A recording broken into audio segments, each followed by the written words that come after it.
നമ്മുടെ റോസി ജോലി കഴിഞ്ഞ് തിരിച്ചു വരുന്ന വഴിക്ക് ഒരു മർഡർ സീൻ കാണാനിടയായി. അവൾ പെട്ടെന്ന് തന്നെ അടുത്തുള്ള ടെലിഫോൺ ബൂത്തിൽ കയറിയിട്ട് കഥ കടച്ചു. പോലീസ് വരുന്നത് വരയ്ക്കും ഇവളെ രക്ഷപ്പെടുത്തുക എന്നത് നമ്മുടെ ചുമതലയാണ്. നമുക്ക് എന്ത് ചെയ്യാൻ പറ്റുമെന്ന് നോക്കാം. ആദ്യം തന്നെ ഈ ഡസ്റ്റ്ബിൻ ഒന്ന് നോക്കിയാലോ. ഇതിലൊരു മാന്ത്രിക വടി ഉണ്ടല്ലോ. മാന്ത്രിക വടി കൊണ്ട് ഒരു മാന്ത്രിക ജാലം ഉണ്ടാക്കി. പക്ഷെ അത് ഇത്രയും പെട്ടെന്ന് പൊട്ടിപ്പോയോ? നിങ്ങൾ ബാക്കിൽ ഒരു ഇലക്ട്രിസിറ്റി ബോർഡ് കാണുന്നില്ലേ? നമുക്ക് ഇതിവിടെ കൊണ്ടുവച്ചാലോ? ഇപ്പൊ ഷോക്ക് അടിച്ച് അവന്റെ കഥ തീർന്നു തന്നെ.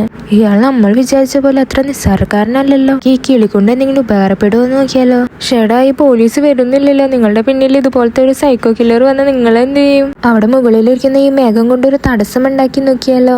ഇത് പെട്ടെന്ന് തന്നെ മാഞ്ഞു പോയല്ലോ. അവിടെ ഒരു ഇരുമ്പിന്റെ അടപ്പ് കണ്ടില്ലേ? നമുക്ക് അത് വെച്ച് ഒരു ബാരിയർ ഉണ്ടാക്കാം. ഷെടാ, പാവ ആമകുട്ടൻ ആ ബാരിയർ മാറ്റിയത് കൊണ്ട് അത് പൊങ്ങി വന്നു. നമുക്കൊരു സൂത്രം ചെയ്താലോ. ഈ ആമയുടെ തോടെടുത്ത് വെക്കാം. അതിന് നല്ല ഉറപ്പല്ലേ? ഷെടാ, അയാളെ കൊണ്ട് വലിയ ശല്യമായില്ല.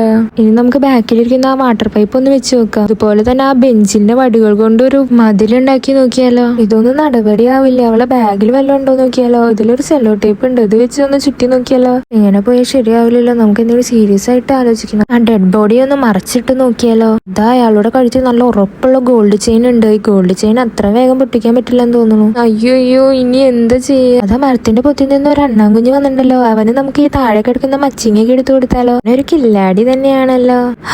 അങ്ങനെ കറക്റ്റ് ടൈമിൽ പോലീസും എത്തി. അവളങ്ങനെ ഈ ലെവലും പാസ്സായേ.